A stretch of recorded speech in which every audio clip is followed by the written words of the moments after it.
Fala, meu amigo, minha amiga, seja muito bem-vindo a mais um editorial do nosso canal. Esse é o nosso primeiro editorial do dia, o nosso café com política. Talvez você se perguntou, nossa, mas que escuridão é esse? Será que acabou a energia? Sim, acabou a energia.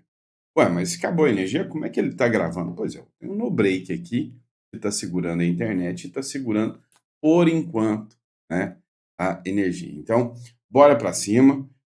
No escuro ou sem escuro, tô só com a luz aqui do dia aqui entrando pela janela e vamos para cima porque tem muita coisa acontecendo. Vem para a tela do nosso aplicativo e a gente precisa falar de muita coisa. A Michelle Bolsonaro assustou a esquerda, pode ter certeza disso. Não esperava que ela já faria esse anúncio por agora. Só que chamou atenção, porque esse anúncio da Michelle Bolsonaro veio num momento em que eles acabaram de anunciar a vontade do Bolsonaro para o outro lado. Isso chamou muito a atenção. Nós vamos entender tudo isso aqui sobre o projeto da anistia. Eu errei. Eu errei por mas vocês vão entender o porquê. Eu disse para vocês que sobre o projeto da anistia era o seguinte: eles iam reduzir 10 anos para todo mundo. Quem tinha pego 14 anos, como a Débora do Batom, ia cair para 4, já cumpriu a maior parte da pena e ia embora para casa. Quem foi condenado a 17 anos, ia cair para 7, já cumpriu mais de um terço da pena e ia embora para casa. Quem foi condenado a 27, ia cair para 17, ia continuar na cadeia por mais um tempo, ou seja, o Bolsonaro. Pois é, eu errei nisso aí um pouquinho. E vocês vão entender o porquê. Então, não esquece de se inscrever no canal, curtir, compartilhar, é muito importante o seu apoio. E a gente vai direto para a matéria agora com vocês. Bora para cima, vem comigo. A jornal britânico, Michelle Bolsonaro cogita disputar as eleições de 2026. Pois é, o anúncio da Michelle Bolsonaro, de certa forma, deixou muita gente da esquerda no modo desespero. A ex-primeira-dama Michelle Bolsonaro prometeu erguer-se como uma leoa, enquanto o marido, o ex-presidente Jair Bolsonaro, estiver preso. Condenado pelo Supremo Tribunal Federal a mais de 27 anos, a pena privativa de liberdade por tentativa de golpe de Estado, Bolsonaro cumpre prisão domiciliar até o esgotamento dos recursos da corte. Depois, a previsão é que ele vá para Papuda, né, se depender do Alexandre de Moraes. Mas lembre-se, o Bolsonaro foi o único, até agora, condenado a mais de 27 anos. A ex-primeira-dama afirmou estar focada em cuidar das filhas e do marido, mas não descartou uma candidatura nas eleições de 2026. Michelle é cotada para concorrer ao Palácio do Planalto, ou ao Senado, pelo Distrito Federal. Em julho, ela transferiu o título eleitoral para a capital federal. Hoje, a Globo repercutiu essa candidatura da Michelle Bolsonaro. Acompanhe aqui comigo. Então tá aqui, ó. Me levantarei como uma leoa para defender os nossos valores conservadores, a verdade e a justiça. Se, para cumprir a vontade de Deus, for necessário assumir uma candidatura política, estarei pronta para fazer o que ele me pedir. Aspas aqui da ex-primeira-dama Michelle Bolsonaro nessa entrevista ao jornal britânico Telegraph. Eu tenho uma apuração de bastidor, a gente vem falando muito da composição da chapa. É claro que esse recado aqui, eles podem dizer que é para o Senado, não é Senado isso aqui. Ninguém anuncia que vai ser desse jeito, que vai ser candidato ao Senado. Isso aqui é chapa presidencial. E é uma apuração que a gente vem contando aqui há muito tempo, que é: família Bolsonaro não abre mão de fazer uma indicação para a chapa presidencial, mesmo se não for nessa composição a cabeça de chapa, liderando, né? Então seria para a vaga de vice.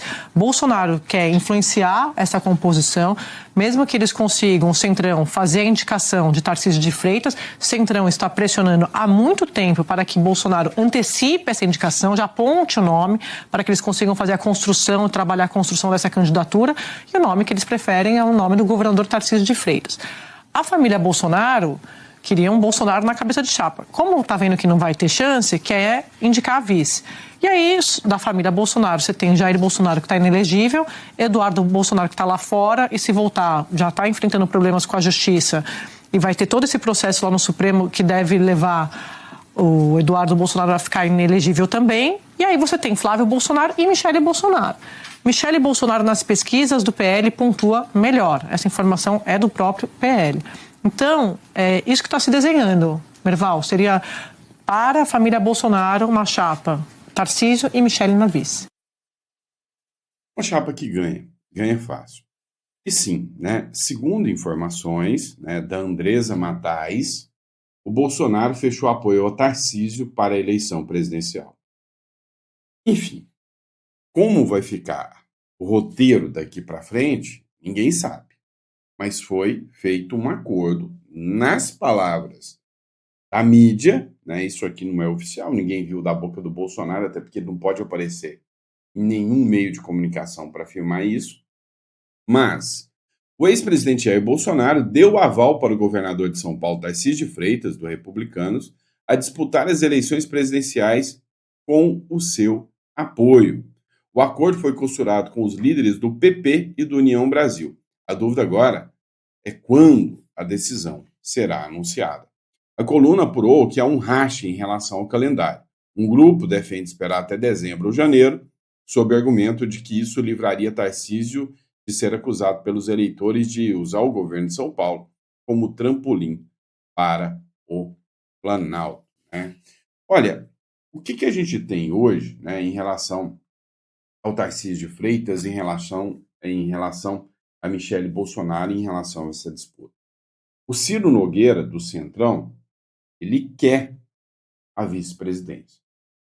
Porém, agora com a Michele se colocando à disposição, meio que jogou um balde de areia aí, porque entre Ciro Nogueira e Michele, a chance de vitória da chapa Tarcísio e Michele é muito maior do que Tarcísio e Ciro Nogueira.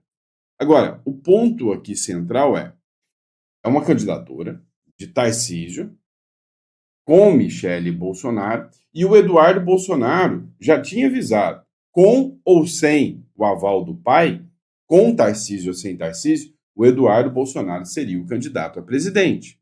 Agora, ele não contava que a Michele Bolsonaro poderia ser a candidata a vice. E aí é que o negócio fica interessante. Será que o Eduardo Bolsonaro vai lançar sua candidatura mesmo se a Michele for lançada a vice? Né? A previsão aqui é a vice-presidência, não tenha dúvida disso. Então, nós temos uma chapa que se configura da seguinte forma: Tarcísio de Freitas, com o apoio do Bolsonaro, e Michele de vice. Do outro lado, nós temos Eduardo Bolsonaro sem o apoio do Eduardo, do pai, né, do Bolsonaro, mas talvez com o Zema de vice. E aí, nessa chapa, quem você vota? Você viu que você nunca de bico, hein? Quem você vota? Coloca no comentário que eu quero saber, né? Qual seria a sua opção, tá? E a gente vai falar no próximo bloco agora de anistia, tá bom? Então bora pra cima. Vamos lá, pessoal. Eu errei. Errei por mas por tá? Eu disse que o projeto do Paulinho da Força seria o seguinte: eles teriam uma redução de pena, não uma anistia, uma redução de pena para 10 anos. Eu disse que eles iriam fazer isso, por quê? Mandando todo mundo que está preso do 8 de janeiro para casa, mas sem tirar a condenação deles, deixando todo mundo inelegível, tá bonito na fita. E ainda manteriam o Bolsonaro preso. Foi exatamente isso que eu alertei. Então, presta atenção. O Bolsonaro, que pegou 27 anos, cairia para 17, e aí, né, o Bolsonaro teria que cumprir um sexta pena para pedir progressão de regime, né? Mas ficaria preso, condenado, inelegível. E os presos do 8 de janeiro, todo mundo que já cumpriu mais do que deveria com a redução, iria embora para casa, mas continuaria condenado e inelegível. Era isso que eles queriam. E eu errei. Errei por Não serão 10 anos. Serão 11 anos. Ai, que coisa boa, né? Um aninho a mais, né? Pois é, eu digo. O jogo não está tão difícil de ser previsto, mas não, pessoal. O jogo está bem simples de ser previsto. 11 anos. Para acontecer exatamente o que eu falei. Escuta aqui, né? Matéria da Globo News. O PL da dosimetria pode reduzir pena de Bolsonaro em 11 anos. E relator diz que isso vai pacificar o país. Um pouco isso, ou seja, reduz as penas, manda essa turma para casa e, do meu ponto de vista, pacifica o país. Se alguém me perguntar, reduz o Bolsonaro? Reduz também. Você viu o que ele falou? Não, é simples. A gente manda essa turma embora para casa e pacifica o país. A injustiça vai ficar, viu? O Brasil é o país da impunidade, o país da injustiça, o país da corrupção, é um país imoral. Dá para eu fazer um relatório e tirar alguém do relatório. Então, é uma coisa. É lógico que quem estava em posição de mando e de financiadores terá uma pena maior. Pois é. É lógico que quem está em posição de mando e de financiador terá uma pena maior. Mas eu queria, né, que você escutasse isso aqui. Esse é o Polon. Esse é deputado federal. Ele falou uma coisinha sobre essa questão da redução da pena. Ele, que é professor de direito penal, presta atenção. O Estado reduz a pena do lucro central aí. Reduz igual para todo mundo. Né? Essa redução. Relator, embora eu não concorde com a posição de Vossa Excelência, eu entendo. Aqui nessa casa funciona assim, você vê numa ponta o PT que quer deixar todo mundo na cadeia e Vossa Excelência acredita que nós queremos anistia. O primeiro erro está aí. Nós não queremos anistia. Nós toleramos a anistia ampla, geral e restrita porque é o único remédio jurídico para sanar esse absurdo. Eu poderia elencar para o senhor quais os princípios de direito penal, processual penal, direito constitucional que foram lesados. Eu sou professor disso há mais de 20 anos. No entanto, a gente iria até amanhã. Eu desafio qualquer jurista do Brasil, citar sequer um que não foi desrespeitado, a começar do promotor natural. Agora, como nós vamos aceitar a diminuição da pena, chame-se lá do que quiser, se o Supremo sequer observou os princípios de direito penal, processual penal e constitucional vigentes, como a Bia citou, da consunção, da absorção, um ato implicou em uma dezena de crimes. Isso não acontece nem para traficante, nem para latrocida, nem para homicida. Como efeitos sequer apontados para um indivíduo não foram observados, não há individualização da conduta. Tem sujeitos condenados a mais de 14 anos porque fizeram um vídeo do gramado. Não houve, fulano quebrou um microfone, Beltrano quebrou uma vidraça. Os processos são terrivelmente nulos e eu não estou entrando nem na fraude que o Tagliaferro aponta. Estou apontando apenas requisitos formais. Então não pense, Vossa Excelência, que a anistia é o ápice do que nós queremos. A anistia é um desrespeito em relação à ordem constitucional. A anistia é o reconhecimento de que essas pessoas, em tese, teriam cometido algum delito, mas não cometeram. Houveram uns e outros que quebraram isso ou aquilo. Individualize. O Supremo tem câmeras. O direito processual penal e a persecução penal impõem que o Estado demonstre sem equívoco alguma culpa, pois senão não haverá Estado de Direito. Ou nós barramos esse desrespeito ao devido processo legal, ou nós estaremos assassinando o Estado de Direito. Vossa Excelência entenda que a anistia é sim o mínimo aceitável dentro desse processo e não existe outra que não a ampla, geral e restrita. Isso é apenas uma redundância. A anistia é o mínimo do aceitável para, no mínimo, chamar isso aqui de democracia. Para, no mínimo, chamar isso aqui de democracia. Veja que o Polon citou aqui o Eduardo Tagliaferro.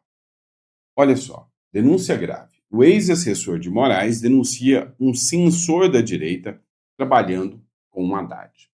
O Google admitiu ontem que o governo Biden fez pedidos para que o YouTube censurasse canais e perfis. Agora, descobriu-se que aqui no Brasil aconteceu a mesma coisa. Eu fiquei 2 meses desmonetizado, vocês sabem disso. Por quê? Eu não sei, até hoje, não tenho noção. Agora, uma dessas figuras que trabalhava no YouTube, segundo denúncia do Gaia, tá? É extraoficial aqui, denúncias do Tagliaferro, na verdade, desculpa. Segundo denúncias do Tagliaferro, trabalha com Haddad. Dá uma olhada nisso aqui. O Tagliaferro perito criminal, ex-assessor do ministro Alexandre de Moraes, que falou nesta quarta-feira à subcomissão especial sobre combate à censura da Câmara dos Deputados. O talha-ferro que trabalhava com o ministro Moraes no Tribunal Superior Eleitoral revelou que um ex-diretor de uma rede social, responsável por remover perfis de direita a mando do TSE, é atualmente secretário de Fernando Haddad. Essa semana nós tivemos uma nota publicada pelo Google nos Estados Unidos, dizendo que o Biden havia ameaçado, o governo Biden, né, a administração Biden, ameaçava diariamente Meta, Google, para derrubar perfis de produtores de conteúdo de direita e conservadores, e sem uma explicação jurídica, sem embasamento algum. Isso acontecia no Brasil? Essa estrutura da censura chegou a ameaçar as big techs, as redes sociais, para derrubar ou para diminuir o alcance ou censurar determinadas, ou não só pessoas específicas, mas grupos aqui no Brasil durante o período eleitoral? Isso é do seu conhecimento? Sim, esse pedido, sim, de fato era realizado, era feito, inclusive às vezes em reuniões, que a gente chama talvez de uma comissão dentro do próprio Tribunal Superior Eleitoral. As empresas de rede social, de software de comunicação, como a Meta, Google, Telegram, YouTube, participavam constantemente e sempre era pedido uma certa celeridade. A gente, inclusive, tinha alguns contatos de diretores dessas plataformas, nos quais a gente acabava encaminhando direto o ofício, antes mesmo de ele ter ido via oficial, para que aquele pedido do ministro Alexandre de Moraes fosse realizado um quanto antes possível. Mas eles sim eram ameaçados, inclusive com a derrubada da própria plataforma em todo o território nacional. Você poderia nos fornecer os nomes desses diretores que eram obrigados a derrubar perfis e conteúdo antes mesmo de uma nota oficial, para que a gente possa convidar essas pessoas na CPMI? Eu posso fornecer um envio para vocês por e-mail ou por WhatsApp, porque no momento aqui eu não tenho eles todos aqui. Tudo inclusive, bem, mas... um deles hoje é o secretário executivo do Haddad, né? Que é qual é o nome dele mesmo? Me deu branco agora. É o secretário executivo do Haddad. Então, me dá um minuto aqui que eu já falo. Só para confirmar aqui, se eu entendi. Um diretor que participou dessa estrutura de censura para derrubar perfis de direita, depois da vitória do candidato deles, conseguiu um cargo no Ministério da Fazenda. Sim, é o Dário Durigan. Dário Durigan. Engraçado, é o próximo nome que eu iria te perguntar. Dário Durigan, que agora está no Ministério da Fazenda, braço direito do Haddad, ajudou a censurar a direita no período da eleição. Super normal isso, pessoal. Super tranquilo. Bom, e Talhaferro também reforçou que o ministro Alexandre de Moraes é criminoso.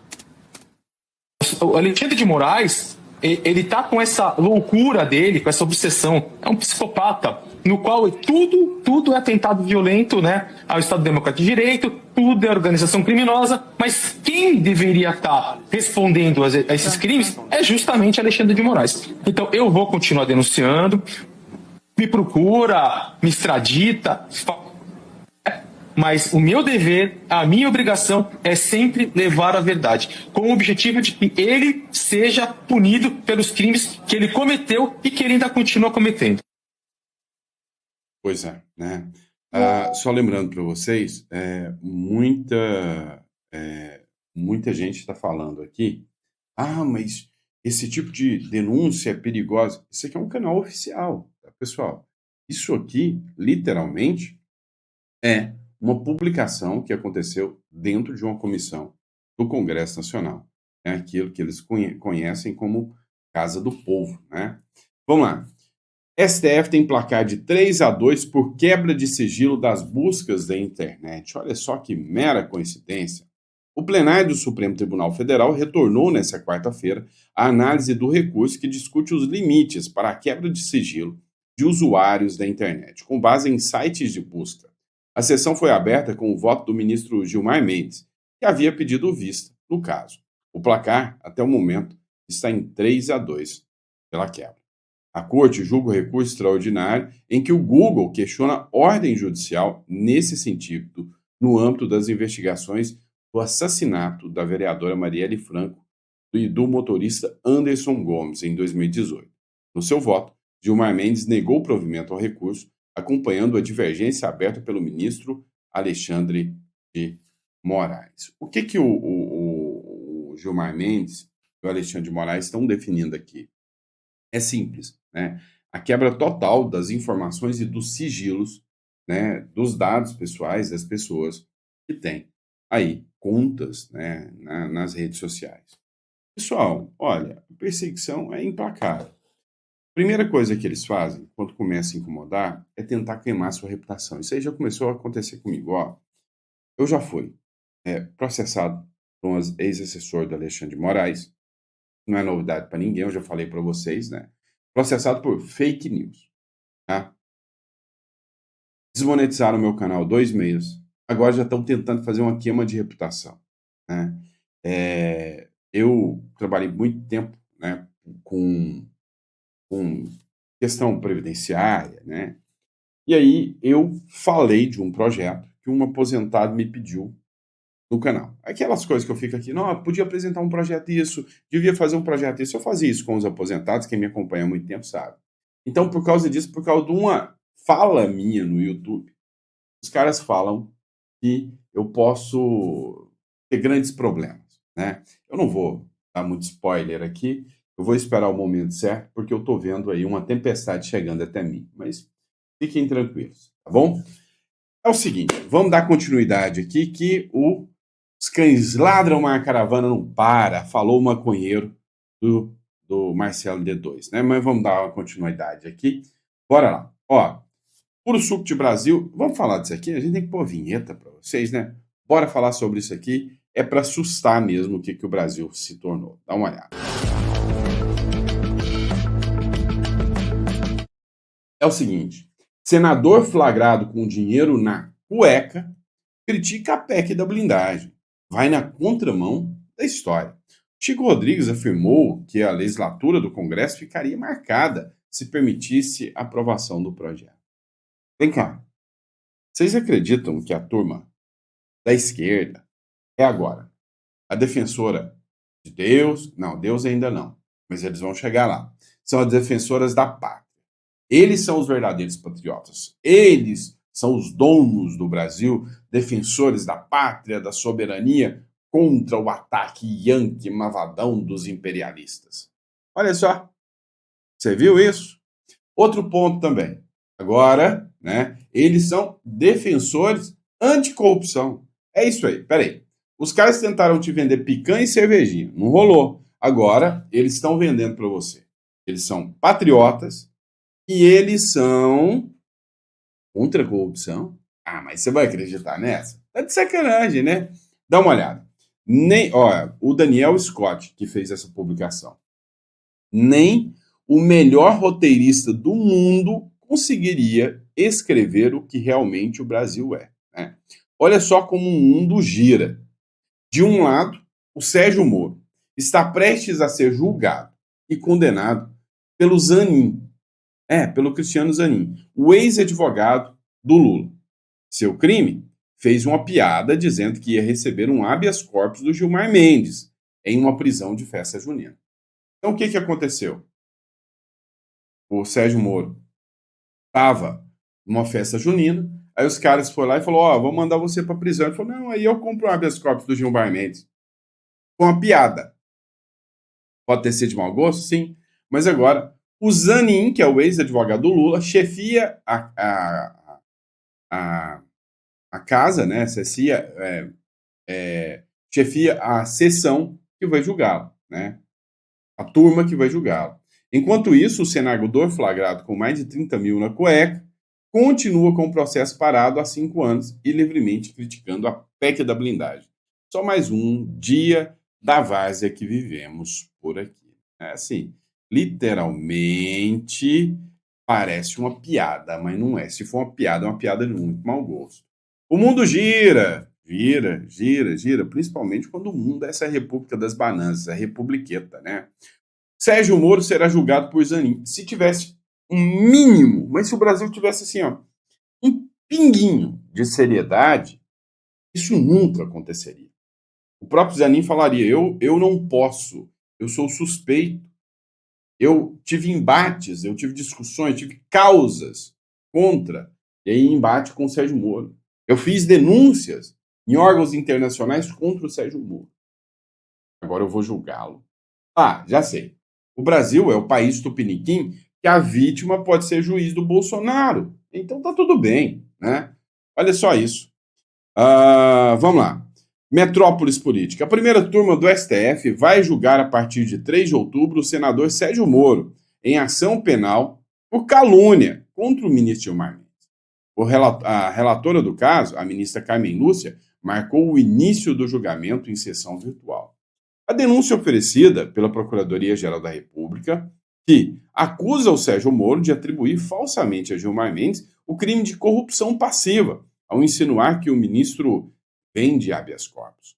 Segundo a Procuradoria-Geral da República, durante um evento em junho de 2022, Moro afirmou: é o seguinte, vou dar o contexto. O Moro estava numa festa junina. Nessa festa junina, o cara veio e tem aquelas cadeias, né? Pagou lá para prender o Moro. E se você pagar, eles não te levam para cadeia. É uma forma das escolas, de quem faz, né? Esses eventos, juntar aí um recurso, né? Ou seja, levantar fundos. Aí o Moro falou o seguinte: não, isso aqui não é fiança, não, instituto, para comprar um habeas corpus do Gilmar Mendes, sugerindo que a decisão da corte poderia ser negociada em troca de vantagens indevidas. E aí, resumindo, moral da história, no meio de uma piada, que pode ter sido de mau gosto ou não, eu não sei, né? O Sérgio Moro pode ser condenado. Agora, as coisas que eles falam, sabe aqueles jovens, né, gritando na USP que vão sair na rua para matar fascista? Não dá nada, não acontece nada. Você sabe aquelas turmas, aquelas lhamas cuspideiras que saem cuspindo na cara de mulher, né? Você lembra? Dá nada.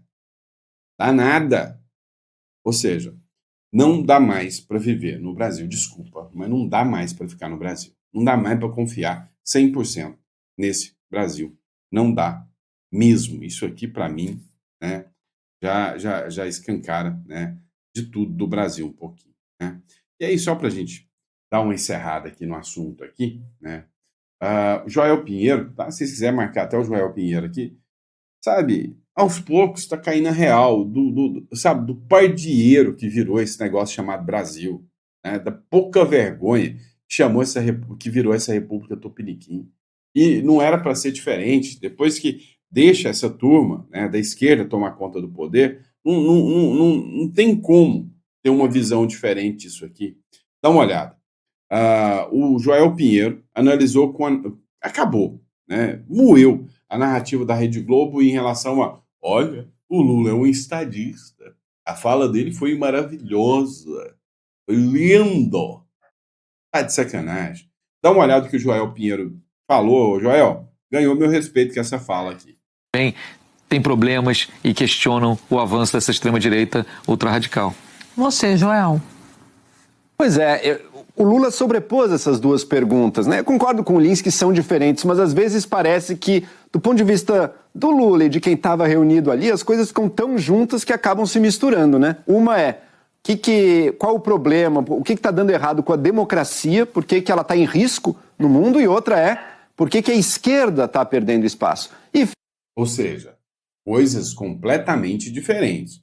A democracia e a esquerda. Eu vou te falar até mais. Essas duas coisas são antagônicas, né? A esquerda não busca a democracia. Fica meio que subentendido que, bom, a esquerda e a democracia meio que caminham juntas. E quando a gente sabe que não é assim, né? Pelo contrário, a esquerda perder eleições, isso pode ser um problema sim para a esquerda, mas para a democracia não é um problema. Pelo contrário, a democracia sólida, uma democracia saudável, a gente espera que todos os lados políticos vão ter a sua chance, a sua vez, e que a alternância de poder vai ser um fato normal ali dentro. Eu acho que o Lula mistura um pouco, e ao dar a resposta, ele mostra isso, né? Porque ele se pergunta, será que às vezes a gente se elege com um discurso mais de esquerda mesmo, e daí acaba fazendo as coisas que os nossos inimigos querem. Ora, qual que é o nome disso na prática que ele está descrevendo? O nome disso é democracia. A democracia em funcionamento é assim. Por quê?